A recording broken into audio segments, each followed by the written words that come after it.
வரஹ்மத்துல்லாஹி வபரகாத்துஹு. நஹ்மது வ நுஸல்லி அலா ரசூலில் கரீம்.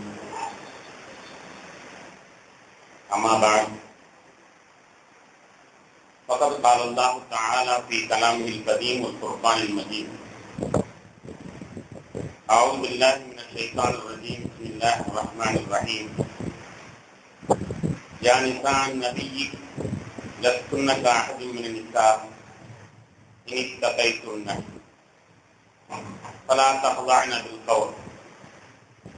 صدق الله مولانا العلي العظيم. اللهم صل على سيدنا محمد شمس الانبياء وبدر المرسلين وقطب الاولياء وافتخار المتقين تاج الامه الشفيع المذنبين شفيعي يوم القيامه الله يا هادي.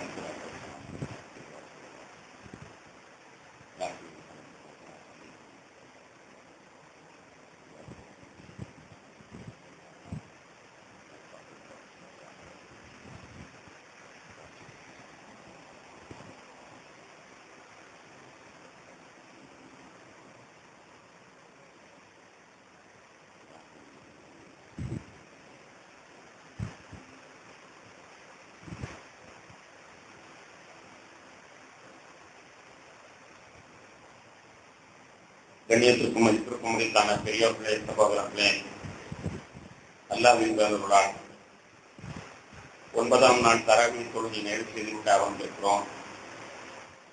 சிறப்பான இந்த நாட்களில் அல்லாஹ் தன்னுடைய அடியார்களுக்கு வழங்குகின்ற அனைத்து நற்பாக்கியங்களையும் நம் அனைவர்களுக்கும் தொந்தரவு புரிவானாக. இன்றைய இரவில் நரக விடுதலை வழங்குகின்ற ரப்புல் ஆலமீன் நமக்கும் அத்தகைய விடுதலையை வழங்க புரிவானாக. உலகத்தை அனுபவித்துக் கொண்டிருக்கின்ற பந்திக்காற்று என்ற நோயிலிருந்து உலக மக்களை காத்தல் புரிவானாக. அடியார்கள் பாவமே செய்துவிட்டாலும் ரப்புல் ஆலமீனே நீ அவர்களை நீ வேதனைப்படுத்தாது இருப்பாயாக. அவர்களுடைய மீது உங்களுடைய கோபத்தை நீ காட்டாது இருப்பாயாக. கணியத்திற்குரியவர்களே, நபிகள் நாயகம் ஸல்லல்லாஹு அலைஹி வஸல்லம் அவருடைய வரலாற்று தொடரிட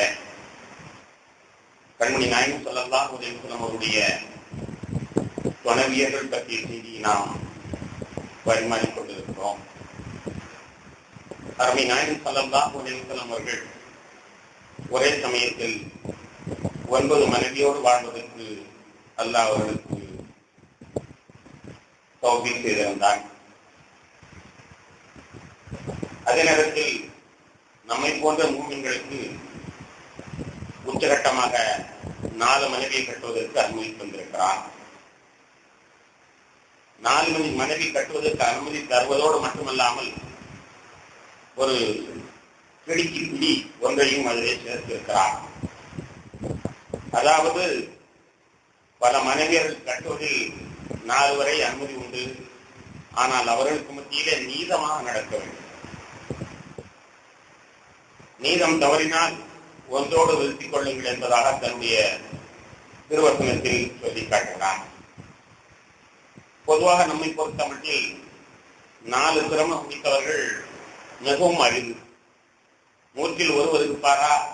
இல்லை. 1000-ல் ஒருவர் இருப்பாரா என்பது கூட சந்தேகமான ஒரு நிலைதான். ஆனால் மற்றவர்கள் நாம் ஒவ்வொருவருக்குமே 4 மனைவி இருப்பதாக கணக்கு போட்டுக்கொண்டு நிறைய பிள்ளைகளை பெற்றுத் தழுகிறோம். எனவே இந்தியாவிலே பெரும்பான்மை சமுதாயமாக இவர்கள் ஆகிடுவார்கள் போல் தெரிகிறது என்பதாக கற்பனையிலே மறந்து கொண்டிருக்கிறார்கள். ஆனால் உண்மை நிலவரம் என்னவென்றால் 2001 எடுத்த புள்ளி விவரத்தின் பிரகாரம் இஸ்லாமியருடைய பிறப்பு விகிதாச்சாரம் குறைந்து கொண்டிருக்கிறது என்பதுதான். இஸ்லாமியருடைய விகிதாச்சாரம் பிறப்பு விகிதம் குறைந்து கொண்டிருக்கிறது.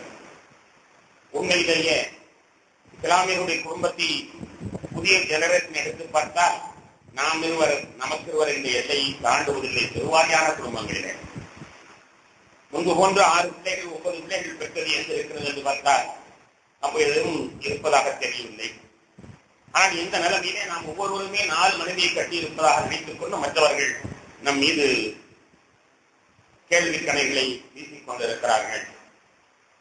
4 மனைவி கட்டுவது அனுமதி இருக்கிறது என்றாலும் கூட அவர்களுக்கு மத்தியிலே நீதத்தை செலுத்த வேண்டும் என்று அல்லாஹ் கடுமையான உத்தரவை பிறப்பித்திருக்கிறார். எப்படிப்பட்ட நீதத்தை செலுத்த வேண்டும்? நபிகள் நாயகம் ஸல்லல்லாஹு அலைஹி வஸல்லம் அவர்கள் தன்னுடைய 9 மனைவியர்களிடத்திலேயும் எப்படி நீதமாக நடந்து கொண்டார்களோ அதை போன்று அவர்கள் ஒரு நாள் இரவு ஒரு வீடு என்று சொன்னால் சரியாக அந்த கணக்கில் முறை தவறாமல் அவர்கள் சென்று வருவார்கள். ஏதாவது தற்காப்பு யுத்தத்திற்காக பிரயாணம் செல்ல ஏற்பட்டால் சீட்டு குலுக்கி போட்டு யாருடைய முறை வந்ததோ அவர்களை அழைத்துக் கொண்டு செல்வார்கள். அடுத்த தடவை குலுக்கி போடுகிற பொழுது முதலில் வந்தவருக்கு வாய்ப்பு இருக்காது என்ற முறையில மிகவும் நீளமாக நடந்து கொண்டார்கள். கடைசி நேரத்தில் அவர்களுக்கு உடனே பாதிக்கப்பட்ட நேரத்தில் அவர்களால் எழுந்து நடக்கக்கூட முடியாத அந்த நேரத்திலே 2 பேர்கள் கைத்தாங்களாகத்தான் அழைத்துச் செல்ல வேண்டும் என்ற நேரத்திலும் கூட கால்கள் கோடு போட்டுக் கொண்டே ஒவ்வொரு வீடாக அவர்கள் மாற்றி மாற்றி ஒவ்வொரு வீடாக இருந்து வந்தார்கள் என்பதை நாம் பார்க்கிறோம். கண்மணி நாயகம் ஸல்லல்லாஹு அலைஹி வஸல்லம் அவர்கள் சொல்கிற ஒரு வாக்கியம் நம்மை எல்லாம் சிந்திக்க வைக்கிறது. அல்லாஹும்ம ஹாதா கஸமீ ஃபீமா அம்லிகு வலா தலும்னி ஃபீமா தம்லிகு. அல்லாஹும்ம ஹாதா கஸமீ ஃபீமா அம்லிகு வலா தலும்னி ஃபீமா தம்லிகு. யா அல்லாஹ், எனக்கு முடிந்த அளவிற்கு நான் பங்கீடை சரியாக முறையாக செய்துவிட்டேன். ஆனால் என்னுடைய சுய விருப்பத்தில் இல்லாமல் என்னுடைய மனது யாரின் மீதாவது அதிக பிரியம் கொள்ளுமானால் அது என்னுடைய விருப்பத்தில் உள்ளதில்ல, அது உன்னுடைய விருப்பத்தை சார்ந்தது. அதற்காக என்னை குற்றத்தில் ஆட்சி விடாதப்பாயாக என்று துஆ செய்வார்கள். என்னுடைய ஆதிக்கத்தில் இருக்கின்ற அதிகார பிரகாரம் நான் சமமாக நடந்து விட்டேன், கொஞ்சம் கூட வித்தியாசப்படுத்தவே இல்லை. ஆனால் என்னுடைய ஆதிக்கத்தில் இல்லாத என்னுடைய மனதின் கட்டுப்பாடு, மனதின் பிரியம் யாரின் மீதாவது சற்று கூடுதல் இருக்குமானால் அதற்காக இறைவா என்று தன்னை கண்டித்து விடாதே என நபிகள் நாயகம் ஸல்லல்லாஹு அலைஹி வஸல்லம் அவர்கள் துஆ செய்வார்கள். அந்த அளவிற்கு பெருமானார் ஸல்லல்லாஹு அலைஹி வஸல்லம் அவர்கள் நீதமாக நடந்திருக்கிறார்கள்.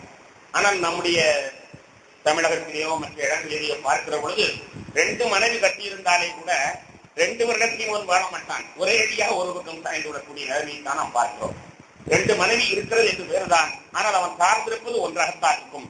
ஒன்றை அப்படியே தொங்க விட்டவனாகத்தான் இருப்பான். 2 வருடத்திலையும் சமமாக வாழ்தல் என்பதே அரிதாக இருக்கிற பொழுது பெருமானார் ஸல்லல்லாஹு அலைஹி வஸல்லம் அவர்கள் 9 என்னிடத்திலேயும் சமமாக வாழ்ந்திருக்கிறார்கள். கண்ணியத்திற்குரிய பெருமக்களே, நமக்கு ஏன் 4 அவர்களுக்கு ஏன் 9 என்றால் அவர்கள் 9ஐ கொடுத்தாலும் அந்த கட்டுப்பாடோடு இருப்பார்கள், 90ஐ கொடுத்தாலும் அந்த கட்டுப்பாடோடு அவர்களால் இருக்க முடியும். ஆனால் சராசரி நாம் இருக்க முடியாது, நாம் தவறி விடுவோம் என்பதற்காக வேண்டி சற்று அதிகமான உத்தரவை அல்லாஹ் தன்னுடைய நபிக்கு கொடுத்தாலும் கூட சாதாரணமாக அல்லாஹ் சொல்கிற அந்த கட்டாயத்தின் பேரிலே பெருமானார் ஸல்லல்லாஹு அலைஹி வஸல்லம் அவர்கள் நியாயமாகவும் நடுநிலையாகவும் இருப்பார்கள் என்பது மட்டுமல்ல, ஒரேடியாக அவர்கள் சார்ந்து விட மாட்டார்கள் என்ற ஒரு உண்மையை சரித்திரம் நமக்கு சொல்லிக் கொண்டிருக்கிறது. கண்ணியத்திற்குரிய பெருமக்களே, அந்த வகையில் நாம் பார்க்கிற பொழுது ஹஜ்ரத் உம்மு ஹபீபா ரலியல்லாஹு அன்ஹா அவர்களை பெருமானார் ஸல்லல்லாஹு அலைஹி வஸல்லம் அவர்கள் மனம் முடிக்கிறார்கள். உம்மு ஹபீபா அபூ சுஃபியானுடைய மகளார். அபூ சுஃபியான் இஸ்லாத்தினுடைய எதிரியாகவே இருந்தார். எவ்வளவு காலம் எதிரியா இருந்தார் என்றால் மக்கா வரை.